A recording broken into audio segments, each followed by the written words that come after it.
Si seguimos nosotros explorando este proyecto moderno en base a las ideas que lo fueron configurando, ya en esta fase, ¿no?, de fracaso, que es la que estamos indagando, podemos darnos cuenta ahora que entramos a un apartado en especial que lleva por título El hombre humillado.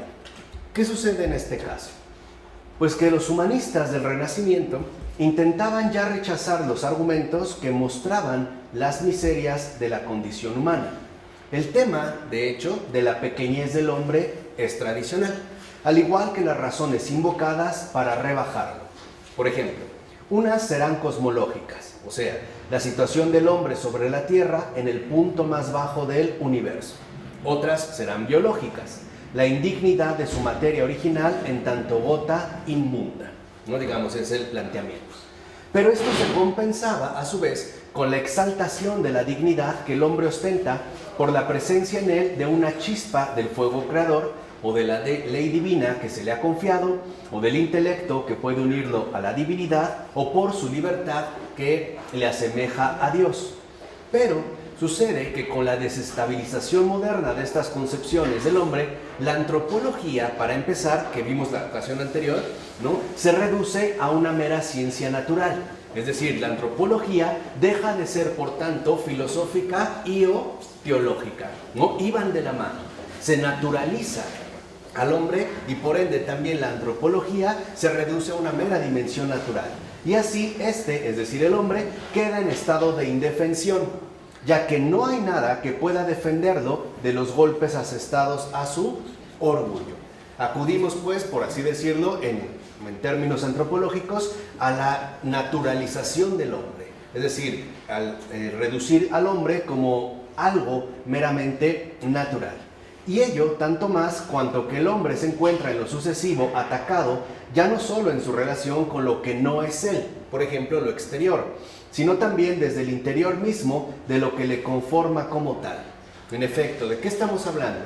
La soberanía de la conciencia, por ejemplo, es ahora puesta en entredicho por la noción de inconsciente desarrollada por Freud, para defender justamente que tal conciencia no ejerce un dominio indiscutible e incuestionable. Entonces, si antes, por ejemplo, se opone al hombre la dimensión meramente exterior, ahora también desde el interior el hombre va a ser fuertemente cuestionado. Pues sabemos que, para Freud, la conciencia no es lo decisivo, sino por el contrario, esa profundidad oscura que llamamos inconsciente. De tal manera que entonces el hombre empieza a ser atacado desde ambos frentes, tanto desde fuera como desde dentro. Entonces, a partir de la popularidad que adquiere el inconsciente freudiano, se sostiene que el mismo señor de la naturaleza es más bien esclavo y juguete de la naturaleza presente en él. Incluso Freud no se cansa de recordar que la orgullosa razón no es ni siquiera señora en su propia casa, ¿no? Ya sabemos que para Freud lo único verdaderamente relevante es el inconsciente. Entonces, con Freud y más con la popularización del inconsciente freudiano, la conciencia en general se ve pues destronada, ¿no? No somos señores ni siquiera dentro de nosotros mismos. Con esto, ¿no?, se lleva al extremo la desacreditación del hombre a partir de sí mismo, es decir, desde su propia y recóndita naturaleza profunda. Y quizá porque el hombre se siente tan desprotegido y descalificado, es que en sus pretensiones posteriores pretende afirmarse con mayor insistencia, rayando incluso en la insolencia. Podemos decir que es un efecto reactivo, ¿no?, lo que aquí se ha generado. Sobre todo, hay que decirlo, con respecto a los animales, cuya proximidad es para el hombre una amenaza que percibe cada vez mejor. De hecho, por ejemplo, los llamados libertinos del siglo XVII francés y los materialistas también del siglo XVII y del XVIII desdibujan el límite entre lo humano y lo animal. Cyrano de Bergerac sitúa en el mismo plano al hombre y a la coliflor, a la col. Vemos cómo ya es ahora destronado, ¿no? Lo que en un primer momento se ensalzó, después ahora es reducido. Spinoza critica la idea de que Dios lo habría hecho todo por el hombre, y los teólogos de esa época se niegan a creer que Dios hubiera creado el mundo para beneficio exclusivo del hombre, y por eso extienden tales beneficios a todos los seres vivos. ¿No? Aquí tenemos claros ejemplos donde el hombre finalmente empieza a ser descalificado, destronando, borrando cualquier tipo de diferencia con respecto a cualquier otro ser creado. En particular dijimos con respecto a los hombres. Incluso vemos como un Cyrano de Bergerac coloca en el mismo plano al hombre y a la legumbre, ¿no? Al hombre y a la verdura, ¿no? El hombre ya no adquiere digamos, ya no ostenta ningún título especial. ¿Los teólogos qué dicen? Los teólogos dicen o se niegan a creer que la creación haya sido hecha para, digamos, para uso especial del ser humano. En pocas palabras, ya no ven al hombre como corona de la creación. Ya no hay filosofía, ya no hay teología, el hombre es un ser natural al igual que todo lo demás. Y por eso ya no hay diferencias. El hombre empieza a ser diluido dentro de una visión meramente naturalista. De hecho, podemos ver que esta es la raíz, por ejemplo, de los movimientos llamados de la Deep Ecology, o esta ecología profunda, que llegan incluso a un extremo, lo veremos adelante, donde al hombre se le va a considerar incluso inferior a una col, o inferior a cualquier tipo de animal. Pero esto es causa de la naturalización, es decir, del desconocimiento del ser humano. Por eso, en gran medida, nuestro esfuerzo aquí es recuperar la antropología desde sus cimientos fundamentales, que son la filosofía y la teología, ¿no? En este sentido. Ahora bien, en los siglos XVII y XVIII, el desarrollo de las ciencias de la vida, que adquieren el nombre de biología, invita a fundar el paralelismo entre el hombre y el animal a través de la llamada fisiología comparada, ¿no? Que seguimos viviendo bajo este esquema. ¿Qué sucede? Ciertamente, el mono era visto desde hacía mucho tiempo como una caricatura viva del hombre. Fíjense, no era nuestro pariente, sino más bien una caricatura. De hecho, mantendrá esta función hasta el escritor Hoffmann e incluso Kafka, ¿no? El hombre, digamos, el mono, no es nuestro pariente, sino la ridiculización precisamente del ser humano. Pero en los tiempos modernos se añaden al parecido a través de la fisiología comparada, por ejemplo el esqueleto, hoy podemos hablar del código genético, etcétera, etcétera, añaden la noción de parentesco. Antes de Charles Darwin, su propio abuelo los consideraba ancestros del hombre. ¿Qué quiere decir? Que ahora no solo somos semejantes, sino que tenemos un parentesco. Es decir, compartimos pues un mismo árbol genealógico. Se está abriendo el paso a la teoría de la evolución. Ya vimos, el abuelo de Charles Darwin consideraba que de hecho son nuestros ancestros, como hoy muchos de nosotros llegamos a pensar. Es justo, digamos, la consecuencia de esta naturalización. Ya no solo nos parecemos, formamos un mismo linaje. Hoy podríamos decir, somos parte de un mismo proceso evolutivo. De hecho, el estudio moderno de la fisiología tiene como objetivo poner al hombre en su lugar. Vean, o sea, en este caso es naturalizarlo completamente, ¿no? El materialista y ateo, Barón de Holbach, mira con desprecio las ilusiones que el hombre se hace sobre su estatuto, supuestamente superior. Y Sade, el marqués de Sade, por ejemplo, le sigue en este y muchos otros puntos. De hecho, el maestro inspirador de Sade es de Holbach, con su etocracia, su sistema de la naturaleza, incluso escribió una historia crítica de Jesucristo, donde lo que hace es desmentir, como todo hereje, nada nuevo, que se trata de Dios. Que puede ser un hombre iluminado, pero en último término, no más allá, ¿no? O sea, en realidad, nada nuevo. Pero se esfuerza en hacerlo desde la perspectiva materialista, es decir, ya instalados en el siglo XVIII, bajo la estela de la Ilustración. Ahora bien, el objetivo de este trabajo, fíjense, no es en absoluto la superioridad adquirida, sino la superioridad recibida. En efecto, los materialistas no niegan la manera en que el hombre se reserva la superioridad a través de la educación, que no se sabe, eso sí, de dónde viene, y al contrario, glorifican las conquistas de esta. Es decir, nosotros no poseemos ya una superioridad adquirida, por así decirlo, de manera concreta, sino que es a través de la forma en la cual nosotros recibimos esta respectiva superioridad. Y la apuesta que hacen, en pocas palabras, es a través de ser educados, bajo la línea de la guía ilustrada. No por eso, como ya lo mencionara en su momento un filósofo contemporáneo aún vivo católico, converso, Alasdair MacIntyre, dice que en realidad en la Ilustración, por ejemplo, ¿no?, el hecho de desarrollar la enciclopedia, este gran proyecto ilustrado, configura una forma de sustituir e incluso, ¿no?, de destronar la pertinencia fundamental que ocupa la Biblia al interior del hogar.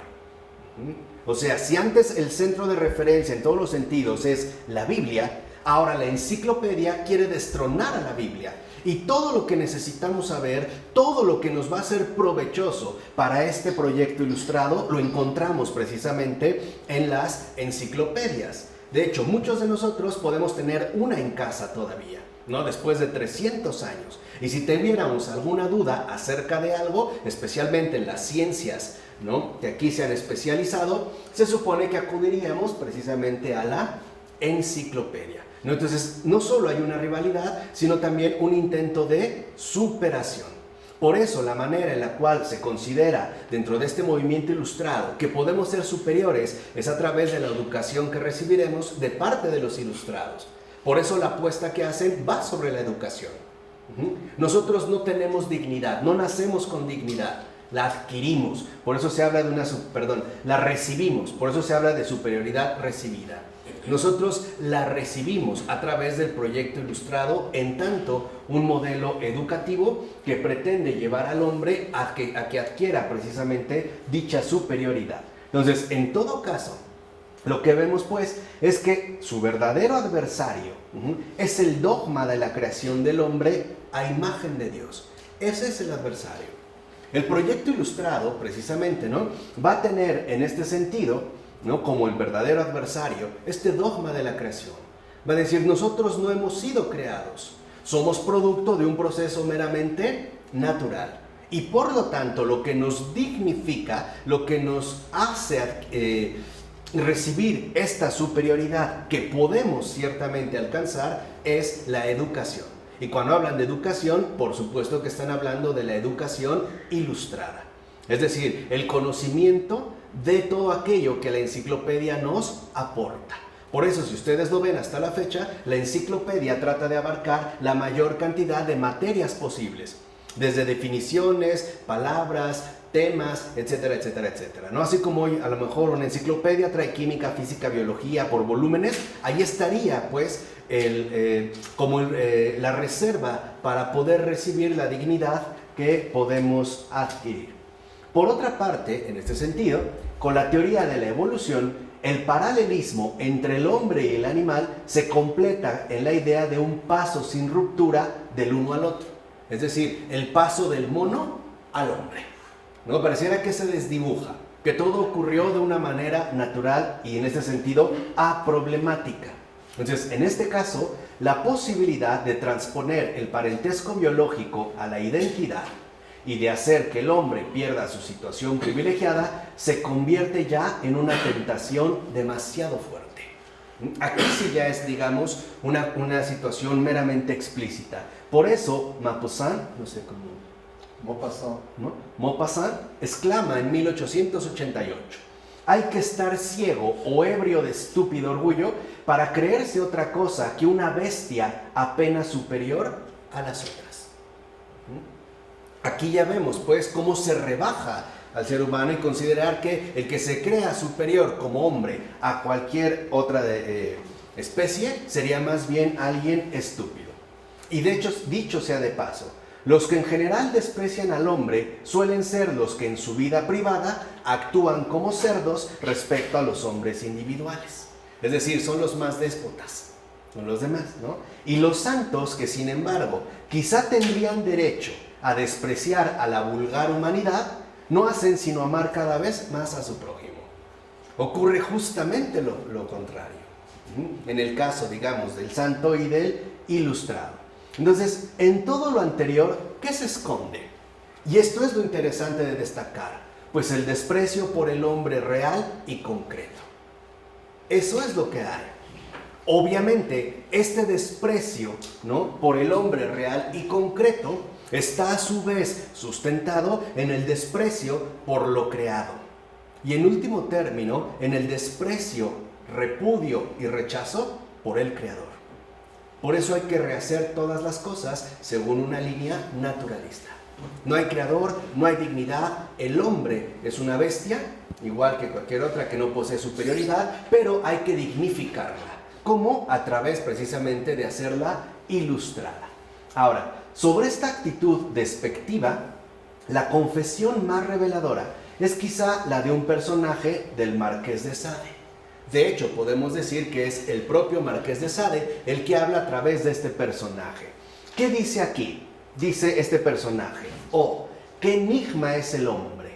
Sí, y eso es lo que le ha hecho decir a un hombre de gran inteligencia que más valía burlarse de él que comprenderlo. Esta es la aseveración. Conclusión: hay que renunciar a comprender en todos los sentidos al hombre. Hay más bien que utilizarlo. Al naturalizarlo, se ha dejado, por así decirlo, ¿no?, desprotegido al hombre y por lo tanto a disposición de los intereses más dispares. Y también, ¿por qué no decirlo?, de los intereses más mezquinos. Así pues, este afán de utilizar al hombre, de usarlo, en realidad no es más que la forma organizada de la burla que se hace sobre el hombre. Ahorita van a ver cómo un santo ha respondido a esto, y contemporáneo a nosotros. Ahora, la renuncia a entender para mejor dominar está prefigurada en de Holbach, de quien dijimos Sade toma toda su filosofía. La fórmula de Sade, que ahorita hemos mencionado, es la consecuencia lógica del intento por hacer surgir una ciencia del hombre y situarla en la base del edificio del conocimiento. De hecho, y esto es muy importante, en la medida en que el hombre se convierte en un objeto científico, es decir, en una cosa, deja de ser alguien para convertirse en algo, es lógicamente normal que se le aplique la regla válida para todo objeto de una ciencia, que de hecho está validado según el espíritu de Bacon. Primera, distanciamiento, manipulación, dominación, etc. Como lo podemos ver hasta la fecha a través de la manipulación genética, el aborto o la eugenesia, etcétera, etcétera. No el hecho de que se utilicen como una cosa para experimentar. Pero dijimos, esta utilización de fondo esconde una burla. Ya sabemos de dónde viene esa burla. Ya sabemos quién literalmente se está burlando de la coronación de toda la creación. El enemigo del género humano. Es esa voz detrás. Cada vez, y lo voy a decir así, cada vez que hay un aborto, cada vez que hay una utilización o se utiliza a un ser humano bajo los fines de una experimentación manipulada, en realidad resuena la burla del diablo. Ese es el que se burla, a través de los ingenuos que forman parte de su equipo de profesionales, ¿no?, en el campo. Eso es lo que queremos destacar. Ahora, renunciamos entonces a entenderlo para poder buscar las leyes que permitan controlarlo mejor.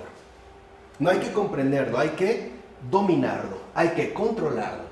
Así vemos cómo ya la década de 1840 ve surgir el proyecto de un humanismo ateo que no está exento de un discreto, pero arraigado, desprecio por el hombre tal cual es, ¿no? Es decir, por la carnalidad misma de lo humano.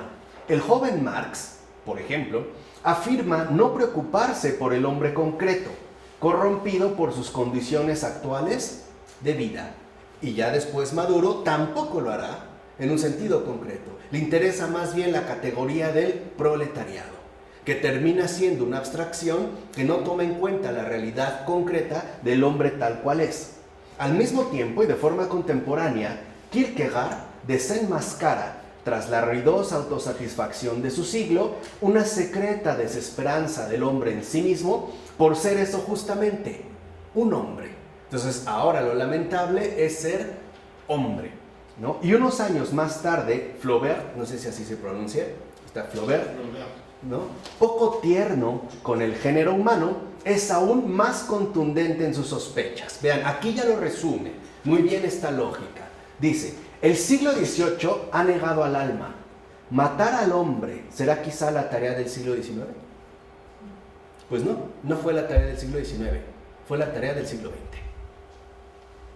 Pero ya es una tarea. Esto es parte precisamente del propósito que esconde el proyecto moderno. Si lo ven, primero era tratar de exaltar al hombre, subirlo al pináculo del templo, para que después su caída fuera todavía más ruinosa. Llevarlo hasta la cima. Estamos justamente en la segunda tentación. Para que una vez exaltado, se hunda hasta lo más profundo del abismo. La caída sea pues mortal.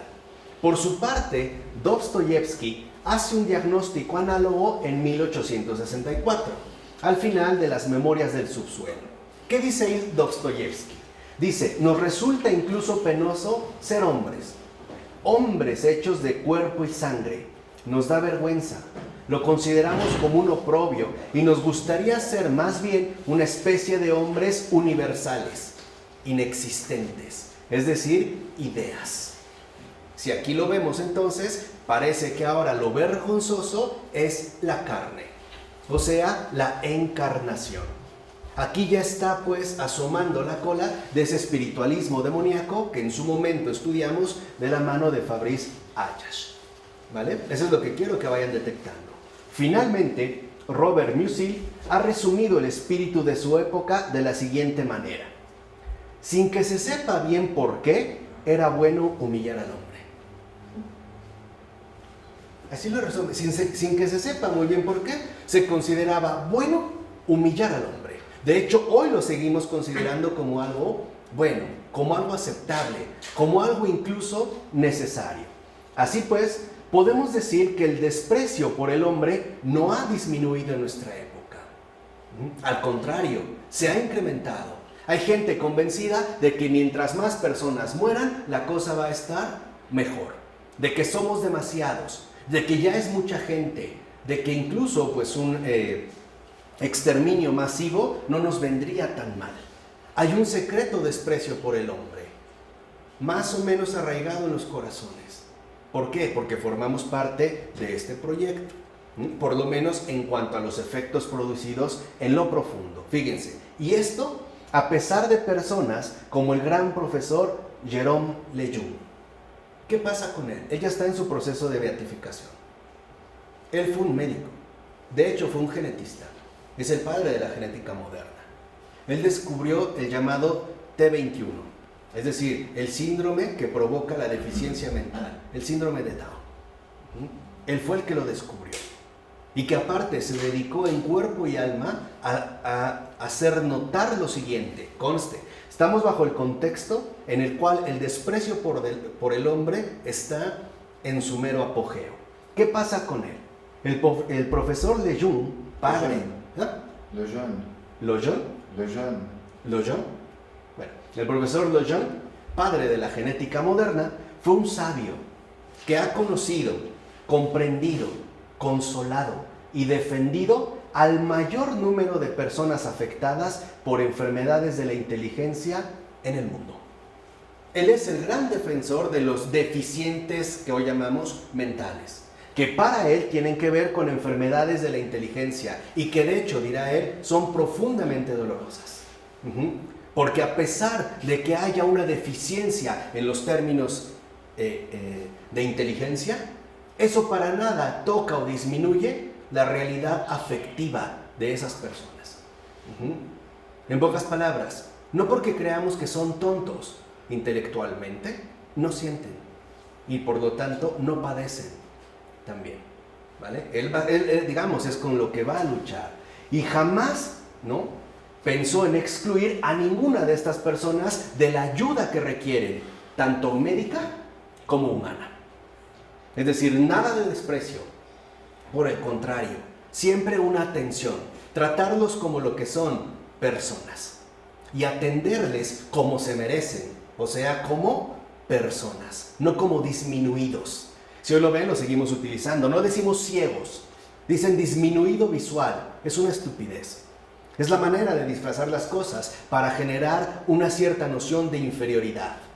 No, él decía, están a la misma altura que nosotros, poseen la misma dignidad, solo tienen una diferencia, una deficiencia en la inteligencia. Eso es todo. Y esto es debido a una causa genética. De hecho, el profesor Lejeune, penetrando el misterio, fíjense, penetrando el misterio de la inteligencia humana, sin dejar nunca de combatir el mal que la azota, puso toda su inteligencia, o sea, todas sus cualidades intelectuales al servicio del amor en pleno contacto. Es decir, el profesor Lejeune nunca se dedicó al mero ámbito teórico, a pesar de que era un gran investigador y reconocido a nivel internacional, sino que él, justo por detectar esta deficiencia intelectual, él ofrece su potencia intelectual para servir a ellos que lo requieren. Él les dona su inteligencia, se pone por completo al servicio de ellos, de estos pobres intelectuales, porque también hay pobreza intelectual, no solo es material, es una dimensión que hoy se pasa por alto y que él ha abierto, digamos, los ojos del mundo contemporáneo para atender esta situación. Y además un servicio que no se cura con teorías, sino con cercanía, con convivencia, con afecto, con abrazos, con juegos, con besos, también a lo mejor con llantos, pero siempre en contacto. Podemos decir que él es un investigador que descubría, un médico que curaba y asimismo un filósofo que en verdad conocía al hombre y por eso lo amaba. A diferencia de lo que ocurre con el proyecto moderno, este que sí es verdaderamente un filósofo, conoce al hombre y precisamente porque lo conoce, lo ama. En él, de hecho, la figura del filósofo se manifiesta como lo siguiente: una vida al servicio de la inteligencia, una inteligencia al servicio de la vida. Él, en este sentido, como perfil filosófico, lo debo de reconocer, es mi inspirador. De entender que el filósofo es aquel que tiene una vida al servicio de la inteligencia y una inteligencia al servicio de la vida, en este contacto, ¿no?, cercano. Con tal ejemplo, Jérôme Lejeune puso al descubierto el comportamiento extraño de la sociedad actual. O sea, desenmascaró este mundo que, como lo hemos dicho ya tantas veces, no es malo, sino ridículo. Y aquí hay una prueba. ¿Qué puso al descubierto? Mezcla de absurdo, de incoherencia, de cobardía en pensamientos, palabras y obras hacia la persona humana más pequeña y más débil, que no por eso deja de ser nuestro prójimo cercano, el trisonómico 21, al que se le llamaba mongol. De hecho, por un desconocimiento, decir que tenía rasgos con los mongoles. Y él les dijo, nada de mongoles, no es una cuestión racial, no es algo que tenga que ver con Euroasia, es una cuestión genética.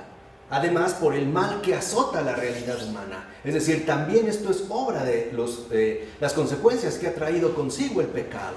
También ahí se padece, y se padece en carne inocente, en carne que sin ninguna culpa ha nacido disminuida. Has nacido afectada, pero que no por ello ha perdido su imagen y semejanza divina. Entonces, ¿qué decía? Estas son palabras de él. Dirá Lejeune, cuando lo ponían en duda. El trisonómico 21, él decía, es un hombre. Debemos verificar su conformidad antes del nacimiento. Lo que hoy nos dicen, hay que ver si viene bien o no. Si trae algún problema mental, pues hay que matarlo, ¿no? Si le falta un brazo, hay que matarlo. Si trae labio leporino, hay que matarlo. Tú decides, estás a tiempo. Él decía, no, es un hombre. Le decían, el feto no es más que un montón de células. Él decía, es un hombre. El aborto no mata a nadie, es un hombre. Fabriquemos un embrión en botella, es un hombre. Congelémoslo si sale bien, es un hombre. Dediquémoslo a la vivisección si sale mal, es un hombre. Esa era su respuesta, incluso en los congresos médicos. A estas preguntas y objeciones que le hicieron, su respuesta fue la misma. Es un hombre. O sea, de ninguna manera se puede prestar a la manipulación. En pocas palabras, a la burla. A través de la fabricación artificial, la vivisección, el desprestigio e incluso la denigración. ¿Vamos? O el desconocimiento. Entonces, la gran tarea del profesor Lojon fue lograr que se admitiera que un hombre es un hombre. Este es el gran santo contemporáneo. Su gran tarea fue mostrar que un hombre es un hombre. Fue necesario, pues, que demostrara científicamente no la existencia de Dios, sino la existencia del hombre tal como es, para que vean lo que hace la iglesia. La iglesia también recoge y limpia mucha mierda que los demás avientan y no se reconoce. Y no por eso la iglesia se siente humillada. Al contrario, porque sabe que está al servicio de los hombres, porque Dios se ha hecho hombre. Y toda su demostración, todo su trabajo, toda su labor era eso, demostrar que un hombre es un hombre. Demostrar la existencia del hombre tal como es. Es curioso que haya todavía una mayoría que dice creer en Dios, pero solo haya una minoría dispuesta a defender el derecho a la vida de la persona humana. Porque casi todos se dicen creyentes, pero quizá nadie está tan dispuesto a dar la vida por otro ser humano. Y menos en los casos socialmente difíciles. Ejemplo, ¿qué podemos decir nosotros? Es un secuestrador, sí, es un hombre. Es un homicida, es un hombre. Es un violador, es un hombre. Son terroristas, son hombres. Esto es lo que se ha perdido. Esta es la base que finalmente, ¿no?, hemos perdido. Entonces, con la vida y obra del profesor Lojon, uno puede encontrar un principio fundamental para volver al hombre aún más humanamente hombre. ¿Y de quién fue esta obra? De Dios. ¿A través de qué? De su iglesia. Es Dios mismo a través del profesor Lojon, de este santo, que nos recordó que Él nos ama hasta el extremo. ¿Es un santo? Sí, ya está en su proceso de beatificación. Ya está, de hecho. Porque su vida muestra que es un santo. Es sí. lo que decía, este es un santo. Sí, ya está en su proceso de beatificación. Pero, o sea, ¿cómo él va a poder probar la existencia del hombre como hombre sin comprobar antes la existencia de Dios? Porque sería todo como ellos dicen si no fuéramos creados por Dios, ¿verdad? Claro. Pues ¿cómo es esta tarea para mí imposible poder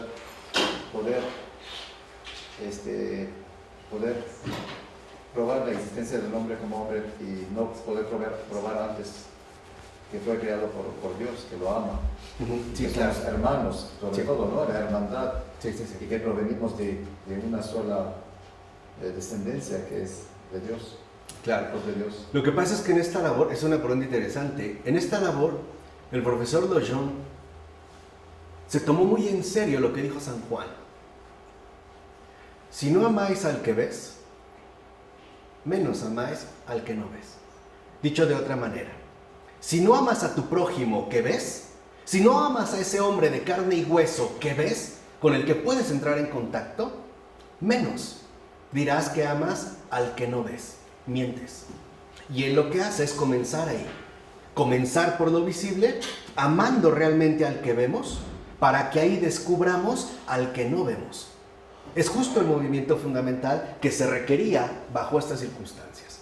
Porque si no, y esto para mí es también algo esencial, porque si no, entonces caeríamos primero en abstracciones que no encajan con nuestra realidad ordinaria. Por eso es que el profesor Lojon, ¿no?, pone toda su vida al servicio de la inteligencia, toda su inteligencia al servicio de la vida, es decir, al servicio de Cristo. Para venir a recordarnos que si nosotros no cumplimos realmente el amor entre nosotros, menos podemos decir que amamos a Dios. Y esto es un desafío. Lo veremos con San Basilio el Grande. Digo, todo va embonando, ¿no?, de manera providencial. Ojalá no vayan perdiendo el hilo que hemos expuesto a lo largo ya de tantas clases, especialmente de estos videos, tanto los que están presentes como los que nos ven y nos siguen. Esto es algo fundamental. Hoy en día podemos hablar mucho de Dios, sí, pero lo hacemos desencarnadamente. Es curioso que no hablemos del otro concreto, del otro real, del otro que me desafía, es decir, de mi prójimo. Esto es ahora de lo que partimos. Ya no se trata de una cuestión abstracta, sino de una cuestión concreta, de un contacto. Por eso es que nos viene a recordar en esta obra, ¿no?, que el hombre es eso, un hombre, pero un hombre, no un hombre a secas, sino un hombre amado, inmensamente amado, y que de ahí le proviene esa dignidad, y que nadie ni nada nos puede quitar, sobre todo a través de la manipulación. De hecho, por ejemplo, fíjense, aquí es como define como su, aquí sí ya, el propósito nuclear. De hecho, decimos, lejos de reinventarla, fíjense, no la reinventa, más bien reformula la moral médica, que hoy también forma parte esencial de los debates contemporáneos en torno a la llamada bioética, ¿no? A todos, digamos, las exigencias que hoy se requieren. Entonces, ¿qué dice el profesor Lejeune? Dice, si la naturaleza, fíjense, esto es lo fundamental, esto es lo que no quiero que pierdan de vista.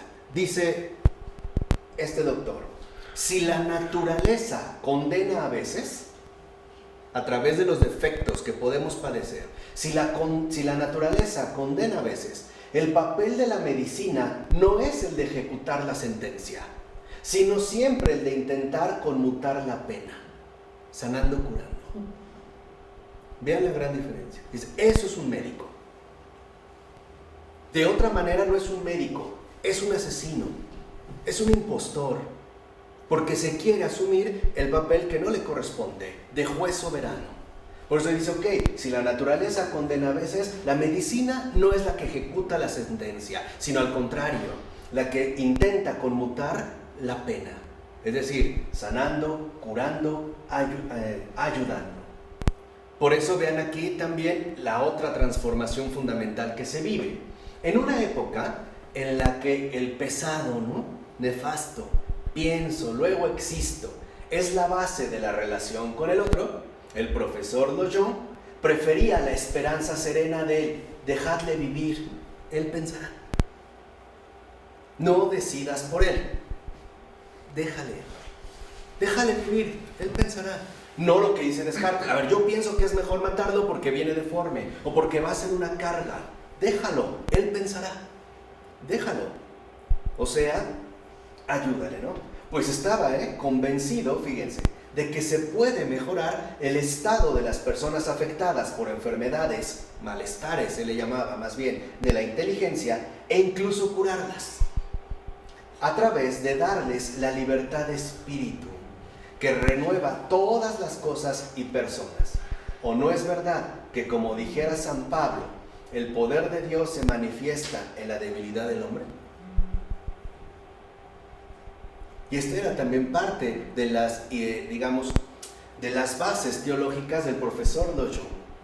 Si estamos ante una persona débil, ¿por qué le negamos el privilegio de que Dios exprese y manifieste en él su gloria? Atentar, ejecutar la sentencia contra los que han sido, ¿no?, afectados por la propia naturaleza es renegar de la obra redentora de Dios mismo. Es tratar de ocultar el poder de Dios. En síntesis, es privarnos de los milagros. Porque ¿en qué se va a realizar? Es anular la posibilidad del milagro, la realización del milagro. Es querer dejar a Dios fuera de juego, mantenerlo al margen. Es tanto como decir, antes de que tú hagas un milagro en este enfermo mental, mejor lo mato, convenciéndonos de que eso será lo mejor. Dice, entonces ya no es un médico, es un asesino. De hecho es un homicida, porque está asesinando a un hombre, ¿vale? Dentro de esta línea. Sin embargo, podemos ver, ahora sí por contraste, que los tiempos modernos están muy lejos del profesor Lejeune. En efecto, dichos tiempos consideran que el ser humano es bien poca cosa. Y más todavía cuando se ven disminuidas sus capacidades, tanto motrices como intelectuales. No sirve. No nos sirve. No funciona. No produce. Es un desecho. Por eso, a diferencia de lo que hizo el profesor Lejeune, se suelen utilizar los resultados de las llamadas investigaciones científicas más bien con fines ideológicos. Por ejemplo, afirmando que el hombre comparte la casi totalidad de su ADN con los grandes monos, o bien que muchos animales tienen comportamientos incluso superiores a los del ser humano. En síntesis, todo esto se dice que el 99% de nuestro código genético es idéntico, por ejemplo, al del orangután, ¿no? Simio o al chimpancé, con los que somos más cercanos. Todo esto se dice, en síntesis, para afirmar que el hombre no es un hombre.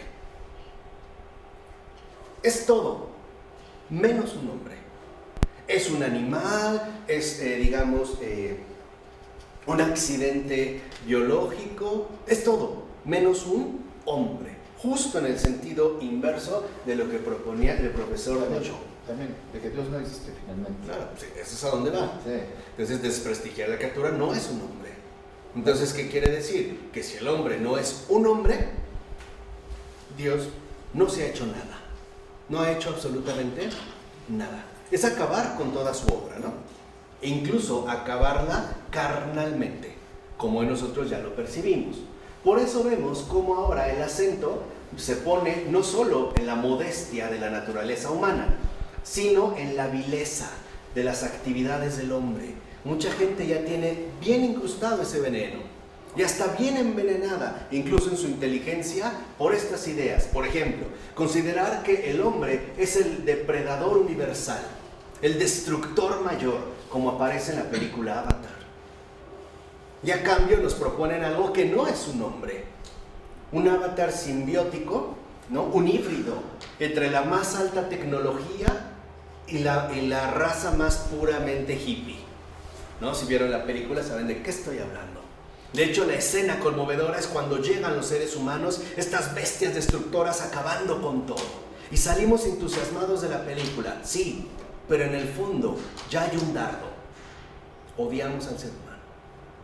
O sea, nos odiamos a nosotros mismos. O por ejemplo, el ser vivo más peligroso para su propia especie y para los demás, como anuncian sin descanso los noticieros, tanto diurnos como nocturnos. Su industria y avance representan la más grande amenaza para el conjunto de la vida sobre la Tierra, la deep ecology, etc.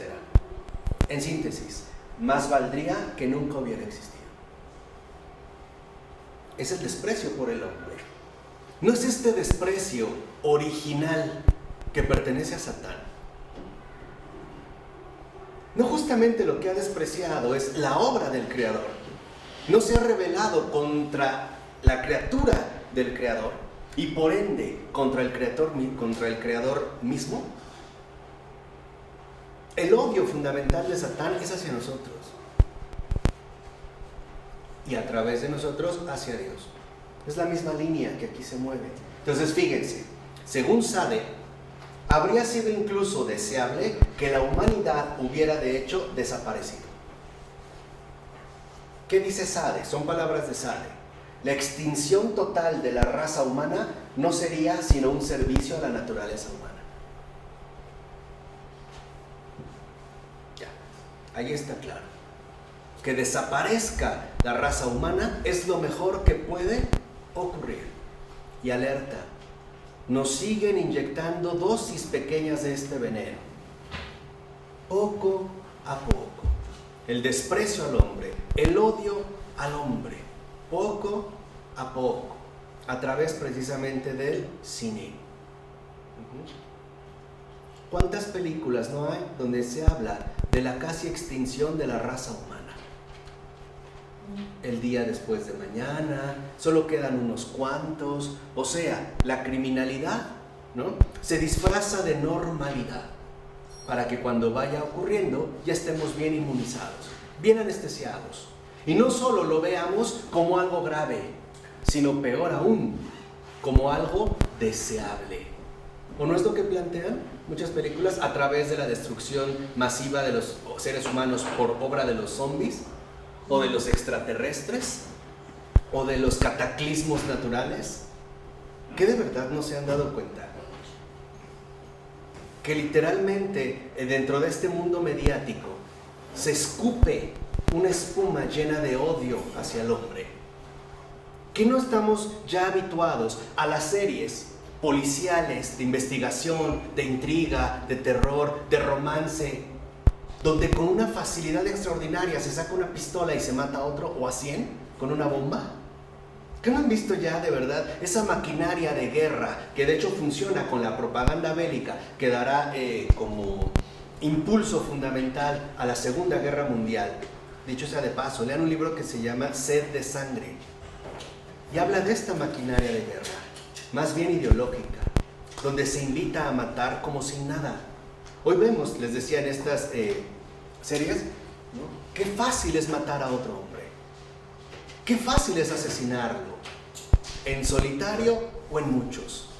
Hoy ya lo vemos con los llamados ataques terroristas. Pero ya está dado. Ya es algo que se ha puesto finalmente en marcha. Lo vemos de lo más normal. Es curioso. Ahora ya no se habla de matar cucarachas, de eliminar plagas, sino de aniquilar la humanidad.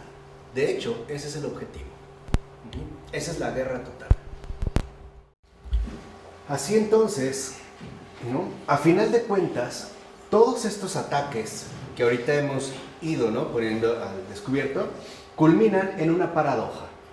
Al hombre como sujeto se le atribuye la carga suprema, sin que pueda desembarazarse de sus magnánimas responsabilidades. Y ello en el mismo momento en el que nos las ingeniamos para no ver en él sino un juguete de las fuerzas exteriores e interiores de las que no dispone.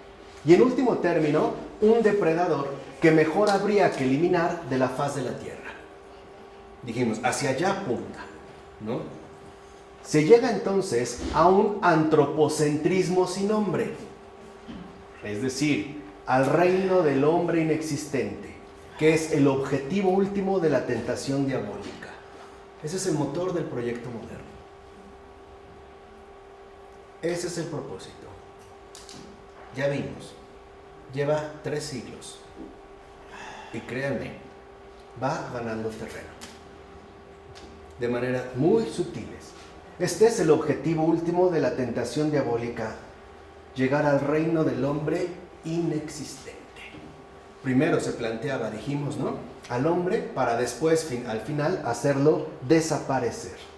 Por ello, fíjense, no es casual que en el siglo XVIII se concreten e intensifiquen las reflexiones sobre el suicidio. Qué casualidad, ¿no? Dentro de esta línea, ahora el énfasis se coloca en el suicidio. A ver, esperen. Entonces se exalta, dijimos, al hombre para hacerlo desaparecer. Por ello, no es casualidad que también ahora se intensifiquen las reflexiones acerca del suicidio. David Hume, por ejemplo, en el ensayo en el que supuestamente defiende la legitimidad humana, pretende a la vez devolver a los hombres a su libertad natal, pero subraya que la vida de un hombre no tiene más importancia para el universo que la de una ostra. Tal parece entonces que dicha libertad natal es más bien la autoaniquilación, la renuncia a su propia humanidad. La pregunta es, ¿a favor de qué? En último término, ¿a favor de qué? Si esta es la apuesta, ¿no?, la pregunta es, bueno, ¿pero a favor de qué?